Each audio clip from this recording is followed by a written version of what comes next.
Портал Работник на YouTube. Притиснете лайк, subscribe и удрете на звончето. Почитувани, јас сум Бован Илиевски, а вие ја гледате првата епизода од втората сезона на видео подкастот на YouTube каналот на Работник. Пред да го најавам нашиот прв гостин за оваа сезона, би сакал да ви ја честитам новата 2023 година и да ви посакам многу здравје, среќа, љубов и еден куп и исполнети желби. На новиот предлог закон за работни односи се работи веќе подолго време. Во изминатиот период за истиот имаше низа на несогласувања помеѓу синдикатите, работодавачите и другите засегнати страни. Работничките права продолжија да се прекршуваат и во 2022 година. За предлог законот и колку ќе биде истиот во полза на работниците, но и за други прашања поврзани со прекршувањето на работничките права. Денеска разговараме со адвокатот и координатор на трудовиот сектор на Левица Александар Димитриевич. Пред да продолжиме со интервјуто, би сакал да ве замолам да стиснете на subscribe, за да можете да ги следите сите нови епизоди кои што ќе бидат објавени на YouTube каналот на порталот Работник. Александар, ти благодарам што припати да ни бидеш гостин во првата епизода од втората сезона на видео подкастот на порталот Работник и навистина ми е чест што годината ќе ја започнеме со многу важна тема. Тоа е законот за работни односи, нели, но и работничките права. Ви благодарам на вас за поканата. Ми е чест и на мене што сум ви прв гостин во 2023 година. Еки ме секна 2023 на сите гледачи и работниците да доживат револуција оваа година. Ќе започнеме од она што е според мене најактуелно, а тоа е новиот закон или предлог законот за работни односи, кој што е моментално во работна верзија, односно уште за него се преговара. Кажи ми, колку тој ќе биде од полза на работниците, твои согледувања околу тоа? Сме дел од предложените измени на законот за работни односи и можам да кажам дека проблемот има систематски длабочини, односно овој закон за работни односи, како и сите претходно, повеќе на страната на работодавачот отколку на работникот, се врши маневрација на одредени термини, само колку да се добие една демагогија, меѓутоа не го штити навистина работникот. Тоа може да се огледа и од неколку членови, како што е пробната работа, како што е договорот за определено време. Во претходниот закон договорот за определено време беше лимитиран на 5 години, сега е намален на 2 години.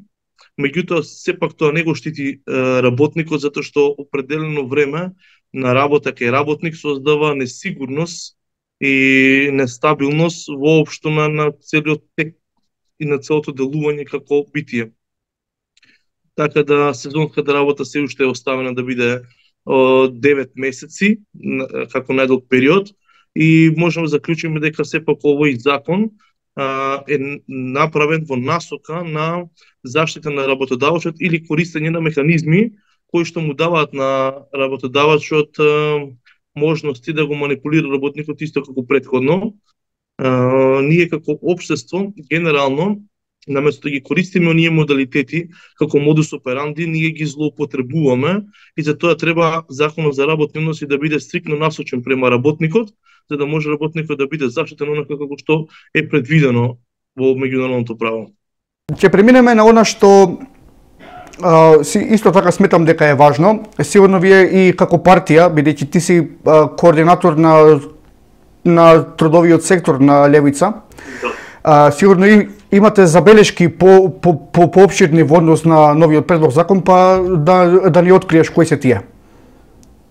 Кажа ви претходно, законот за работни односи треба да представува стабилност или еден договор помеѓу работникот и работодавачот, слично или нали колективниот договор, каде што ќе се знаат точно определени нормирани обврски и права и за работникот и за работодавачот и некои технички можности кои што може да овозможат работодавачот да ги надмине со еден модалитет како модус операнди. Меѓутоа, како што повторив, ние сме општество кој што ги искористува и ги злоупотребува сите можности, и еклатантен пример за тоа беше членот 78 од Закон за работни односи. Значи таму му дава можност на работодавачот да го поништи, односно да го раскине важечкиот договор за вработување и веднаш да понуди нов договор за вработување. Тоа е кога работникот треба да се премести од едно работно место на друго, без при тоа да го прекине работниот однос или да нема прекин во стажот. Ме разбирате? Наместо ова да се искористи како техничка можност, работодавачот го искористи за да ги отпушти работниците со тоа што ги деградира, им дава договор за вработување кој што не соодветствува на нивната стручна подготовка или кој што нема да го прифатат работниците, и ако не го прифатат новиот договор, фактички прекин на работниот однос има и така работникот добива отказ или останува без активен договор за вработување.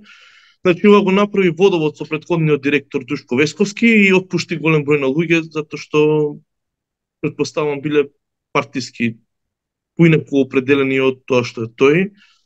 Имаше и судски постапки по ова прашање, па дури судиите дојдоа во недоумица, односно имаше поделени ставови дали треба да се прифати новиот договор, па да се тужи за стариот, или треба да не се прифати новиот договор, а стариот да се бара причина за раскинување на договор за вработување.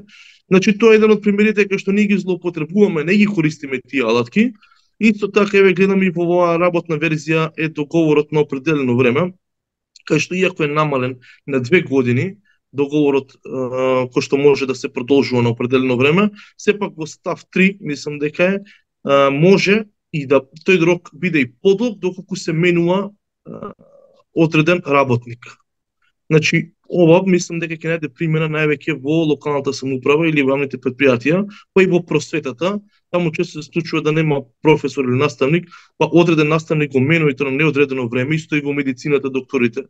И тука се случува, па наместо да има систематско решавање на проблемот, односно менаџерот, градоначалникот, директорот на болницата или било кој од службата за човекови ресурси да направи план за оператива и за бројот на извршители, без разлика дали се наставници, доктори или било кој друг тип на работници, за бројот на работници кои се потребни, и да обезбеди токав број на работници, си дозволува да останат без работници, не сметајќи на ризикот дека некој работник можеби ќе се повреди, ќе се разболи или било која друга причина ќе престане да обавува дејноста, па наместо него ќе дојде заменски работник кој што ќе има договор на определено време и тоа неограничено време се додека не се врати тој. Значи, тоа е злоупотреба на правата и нарушување на сигурноста и безбедноста на работникот. Тој работник не може да има сигурна иднина, не може да земе кредит во банка, не може да планира иднина. Значи, таква несигурност не треба да се дозволи од страна на работодавачите да креираат на сметка на работниците.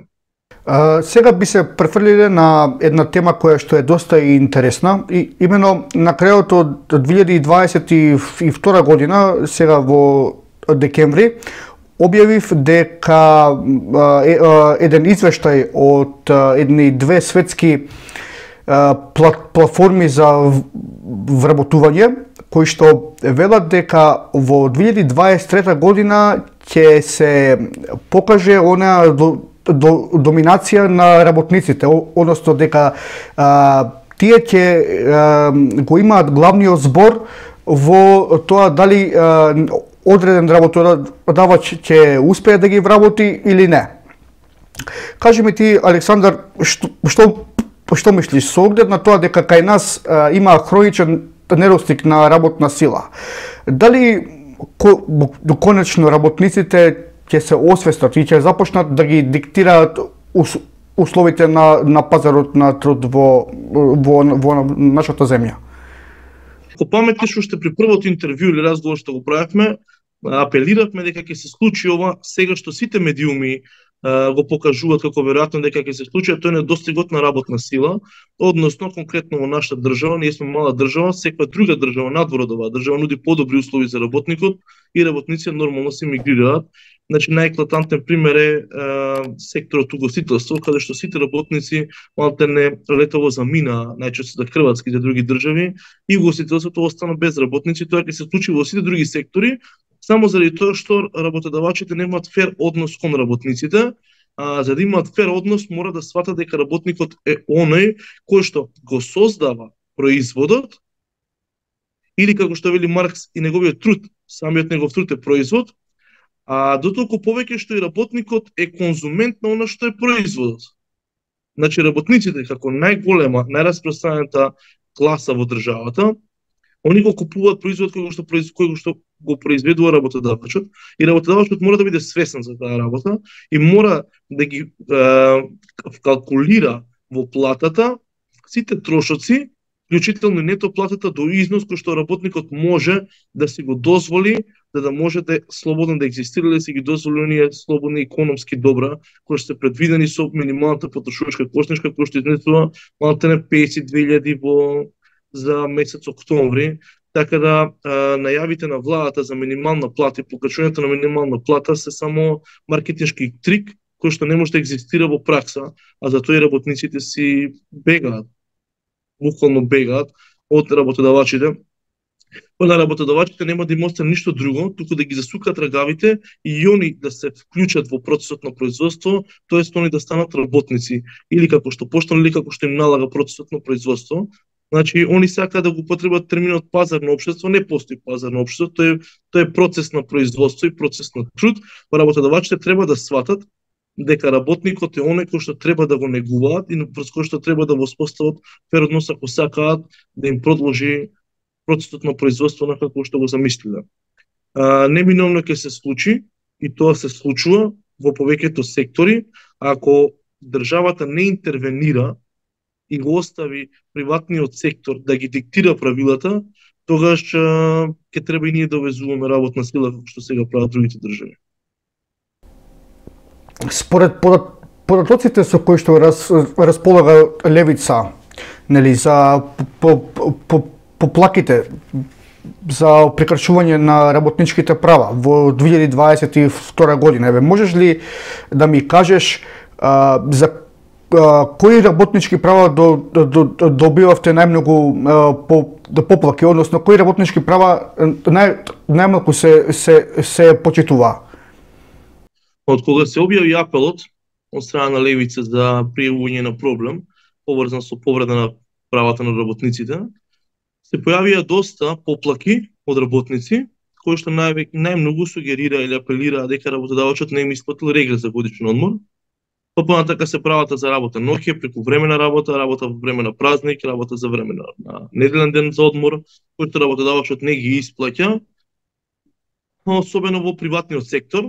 Но она што, како што напоменавме, регресот за годишен одмор не сака да го исплати работодавачот, е тоа што ја користи можноста, согласно измените од општиот колективен договор за приватен сектор, да ако работодавачот оствари негативен финансиски резултат на крајот од годината, да има можност да исплати помал износ за регрес за годишен одмор, со услов да случи спогодба со синдикатот, тоест со представникот на работници. Најчесто во приватниот сектор нема синдикати, па работодавачот наоѓа некои подобни работници, да ги ставам во наводници, кои што ќе потпишат спогодба дека бил во финансиска загуба и исплати помал износ на регрес за годишен одмор. Меѓутоа работниците гледаат дали навистина компанијата остварува финансиски приходи или не, а тоа го гледаат по купување на средствата за производство или на личните добра кои што ги купува работодавачот за него, дали се тоа скапи возила, дали се тоа недвижнини, дали се тоа скапи патувања, и тука не можеш да ги излажеш работниците. Особено што они директно учествуваат во процесот на производство, па гледаат како течело производството, колку добро се произведени и колку се продадени. Тоа е оно што најмногу ги боли работниците и што апелира дека работодавачот и покрај тоа што остварува добри финансиски резултати, го искористува законот во своја полза да ги изманипулира работниците да не им исплати регрес за годишен одмор. Исто важи за работа ноќе, за прековремена работа, за работа во празник. Тоа треба да се смени, односно да се воведе синдикализмот и во приватниот сектор, како би работниците биле заштитени. Мислам дека треба работодавачите да сватат дека фер односот или ферскиот пристап према работникот може да донесе само добро за компанијата, без разлика што однапред има трошоци, како што ви кажав, работникот е и конзумент на производите кои што ги произведува работодавачот, па ако работодавачот, значи треба да свати ако ја подигне цената на услугите кои што ги продава, тогаш треба да ја зголеми платата на работниците. Може би он мисли дека тоа е неминовно, меѓутоа секој работодавач што дига цената, за себе си мисли дека работникот нема зголемен обем на работа, само цената е зголемена, меѓутоа ако се компарира со другиот работодавач, тогаш работникот треба од другиот работодавач да купи производи. И тоа е еден круг кој што треба да се затвори во процесот на купување и на продавање на стоките и добрата кои што се произведуваат од страна на работодавачите, често единствена цел има на крајот од годината да произведат што повеќе и продадат што повеќе стоки или услуги. И на крај би сакал да те прашам, која е агендата на Левица за 2023 година во однос на унапредувањето на работничките права? Ти ви кажав, разгледувано е, проблемот е посистематски, односно коренот на проблемот е подлабок, не може со законско решение да се донесе, туку мора да има државна интервенција во целиот трудово-правен процес, за да работникот стигне на оној ниво на кој што треба да стигне, тоест за да му се обезбеди доволно нето плата, за да може да ги покрие, односно да го ужива животот онака како што е предвидено според стандардите на Европска унија, а тоа е да не живее во сиромаштија, се додека има средства за да ја покрие онаа минимална синдикална кошничка. Значи, форсирањето на владата за минимална плата, како е стандард 60% од просечна плата, е само маркетиншки трик, а не и на вистина задоволување на потребите на работникот. Едно четворочно семејство со двајца вработени родители не смее да прима плата помалку од 50.600 денари. Тоа значи дека минималната плата не смее да биде испод 26.000 денари. Значи, тоа е она до кое што треба да стигне работникот за да може да ужива благосостојба, да не избега од државата. Како што се случува сега, па работодавачите да останат без работници. Значи, да му се овозможи на работникот да има бесплатни или ефтини одморалишта како што имаше порано, ако што се руинирани или приватизирани. Значи, да се овозможи на работникот фер и еднаков пристап до работата, без да се врши дискриминација заради некоја јазична бариера или етничка бариера, да се овозможи на работникот квалификација на во повеќе сектори, да работникот може да бира работно место кое што ќе одговара на неговите услови. Ако еден работодавач не нуди доволно добри услови за работникот, да работникот има квалификации да може да се вработи на друго работно место. Значи, само така работникот ќе може да ги диктира условите при кои што работел, за да во моментов степенот на кој што е експлоатиран работникот бара или има потреба од вакви екстремни решенија за да се воведе еден еквилибрум во трудово-правниот однос, да нема такава голема класна разлика помеѓу работодавачите и меѓу работниците, за да работниците не бидат мотивирани, не ги извршуваат своите работни задачи или напуштат државата за да работат на некој друго место. Значи, имаше на времето еден дом за технички занаети, кој што сега веќе го нема, и тоа ќе биде многу добро да оние работници или оние луѓе кои што ги викаат ВКВ, нели, односно НКВ, неквалификувани работници, можат да се стекнат со некаков занет, па да можат да аплицираат на пазарот на труд со рамноправни услови како и сите други работници слични на нив. Тоа е генерално агендата што сакаме да ја спроведеме за 2023.